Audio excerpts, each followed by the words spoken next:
जातिवादी सामंतवादी मानसिकता के लोगों अपने प्रवृत्ति में सुधार ला दो, नहीं तो हमारी जितनी जनसंख्या है और जितनी तुम्हारी जनसंख्या है, तुम्हारी जनसंख्या के बराबर तो आज हमारे महिलाओं के पेट में बच्चे हैं।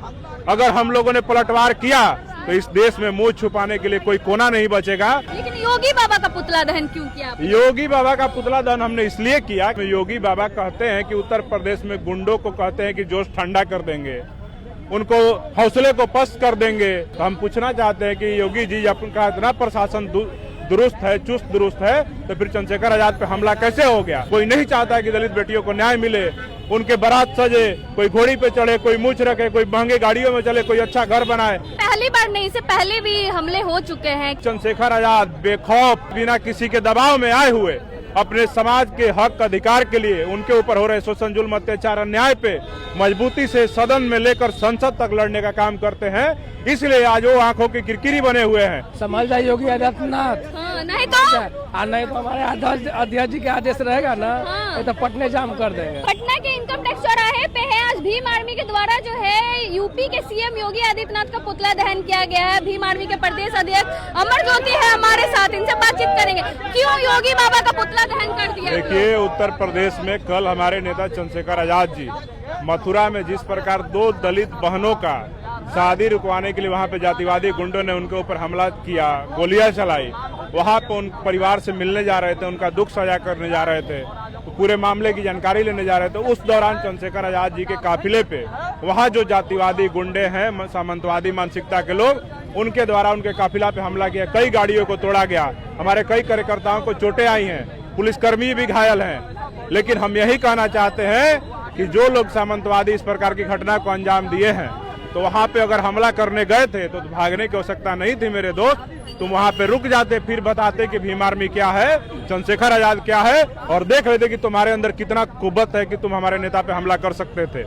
हम यही कहेंगे कि देखो, अभी भी जातिवादी सामंतवादी मानसिकता के लोगों अपने प्रवृत्ति में सुधार ला दो, नहीं तो हमारी जितनी जनसंख्या है और जितनी तुम्हारी जनसंख्या है, तुम्हारी जनसंख्या के बराबर तो आज हमारे महिलाओं के पेट में बच्चे हैं। अगर हम लोगों ने पलटवार किया तो इस देश में मुंह छुपाने के लिए कोई कोना नहीं बचेगा। और हमको लगता है कि तुम लोग को धर्म परिवर्तन करके फिर से किसी को ईसाई बनना पड़ेगा, किसी को मुसलमान बनना पड़ेगा, किसी को क्रिश्चियन बनना, किसी को सिख बनना पड़ेगा। तो हम यही कहेंगे कि जातिवादी मानसिकता के लोगों अपना मानसिकता सुधार लो। और उत्तर प्रदेश की सरकार योगी आदित्यनाथ जी से हम मांग करते हैं कि चंद्रशेखर आजाद जी पे जो हमलावर हैं उन सबको चिन्हित करके फोटो वीडियो के आधार पे, लोकेशन के आधार पे उन सबको पकड़ करके जेल भेजने का काम किया जाए, सख्त कार्रवाई किया जाए कि दोबारा इस प्रकार की हिम्मत कोई जातिवादी नहीं कर पाए। और जो लोग इस प्रकार की घटना को अंजाम दिए हैं, मैं मांग करता हूं केंद्र की सरकार से भी कि हमारे नेता चंद्रशेखर आजाद जी की सुरक्षा बढ़ाया जाए और उनको Z+ सुरक्षा मुहैया कराया जाए, ताकि भविष्य में उनके साथ कोई अनहोनी की घटना नहीं हो सके। लेकिन ये पहली बार नहीं, इससे पहले भी हमले हो चुके हैं। क्या कुछ मामला है, क्यों बार-बार हमले हो रहे हैं? देखिए, हमला इसलिए हो रहा है कि चंद्रशेखर आजाद बेखौफ बिना CBI, बिना ED, बिना इनकम टैक्स, बिना पक्ष, बिना विपक्ष, बिना प्रधानमंत्री, बिना किसी के दबाव में आए हुए अपने समाज के हक अधिकार के लिए उनके ऊपर हो रहे शोषण, जुल्म, अत्याचार, अन्याय पे मजबूती से सदन में लेकर संसद तक लड़ने का काम करते हैं। इसलिए आज वो आंखों की किरकिरी बने हुए हैं। ना उनको विपक्ष के नेता पसंद करते हैं, उत्तर प्रदेश के जो भी विपक्ष के नेता हैं, और ना पक्ष के नेता पसंद करते हैं, ना सरकार वाले, ना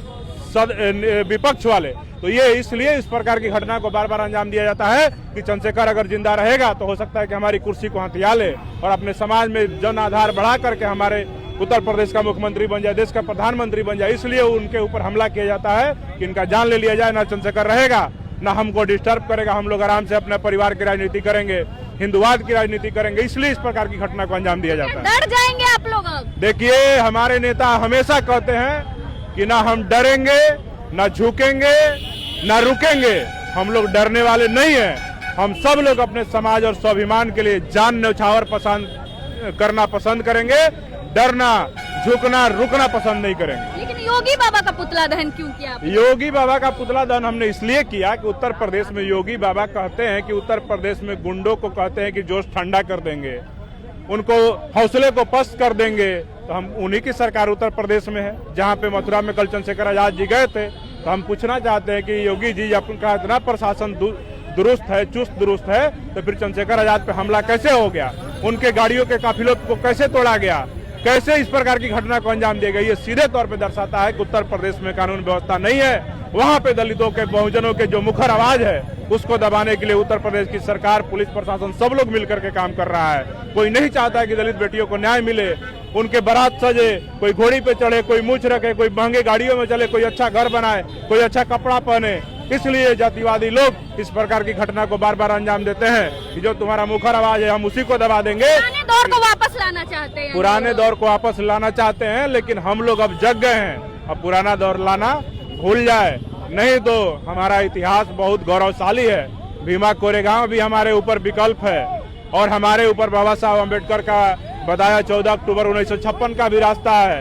तो ये देश के जातिवादी, सामंतवादी मानसिकता के लोग समझ लें, नहीं तो कुछ भी हो सकता है। चलिए बहुत बहुत धन्यवाद। दम उतर गया सड़कों पे, योगी बाबा का पुतला दहन कर लिए। एकदम हाँ एकदम किए, हाँ एकदम पूर्ण रूप से किए। अच्छा तरह से हाँ संभल जाए योगी आदित्यनाथ। हाँ, नहीं तो नहीं तो हमारे अध्यक्ष जी के आदेश रहेगा ना, हाँ। ये तो पटने जाम कर देंगे। पटना जाम कर देंगे। और उन्हीं का लड़ने वाले नहीं हैं। अरे उन्हीं का ना गठबंधन का सरकार है। हाँ। आधा सरकार भाजपा का, आधा सरकार है भीम आर्मी डरने वाली नहीं है। नहीं, भीम आर्मी डरने वाली नहीं है। एक कहावत है कि जिस ओर जवानी चलती है उस ओर जमाना चलता है। तो जवानी जो है चंद्रशेखर जी की तरफ चल चुका है और ये चंद्रशेखर जी किसी के डराने से डरने वाले नहीं और रुकने वाले नहीं है। और ये देश में हम लोग एक दिन ऐसा क्रांति करेंगे, एक ऐसा राज लाएंगे, भीम राज वो होगा जिसमें सबको बराबर अधिकार मिलेगा। बहुजनों के आवाज को दबाना चाहती है सरकार। बिल्कुल हाँ। बहुजनों में वैसे बहुजनों को दबाना चाह रहे हैं जो खास करके देखेंगे दलित में और भी बहुत से सांसद है जो हनुमान बन बैठे हैं। कोई